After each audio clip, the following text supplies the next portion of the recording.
Et on parlait à l'instant donc de ces Palestiniens détenus en Israël. De qui s'agit-il précisément? On voit ça avec les éclaireurs.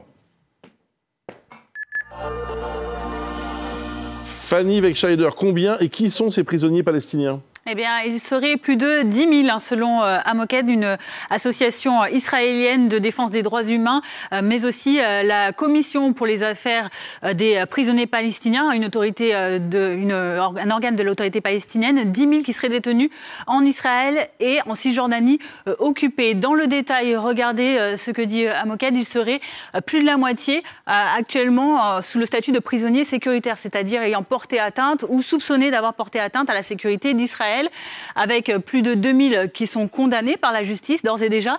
Environ 1500 qui attendent toujours un jugement et un peu plus de 1300 qui, eux, sont en détention administrative, c'est-à-dire qu'ils sont détenus sans forcément de charge et pour une durée possiblement illimitée, un statut, une détention qui est jugée arbitraire par l'ONU ou encore par Human Rights Watch. L'ONU qui dénombre également parmi ces 10 000 détenus palestiniens le nombre de 4000 travailleurs gazaouis, des personnes originaires donc de Gaza qui travaillaient, qui avaient un permis de travail en Israël, à qui on leur a enlevés depuis l'assaut du Hamas le 7 octobre et qui sont donc devenus depuis des étrangers illégaux.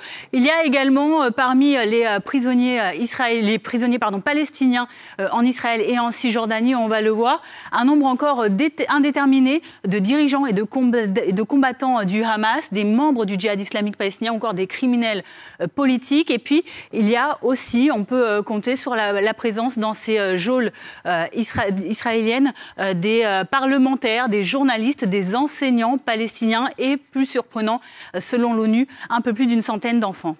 Merci beaucoup, Fanny Wegscheider, pour ces précisions.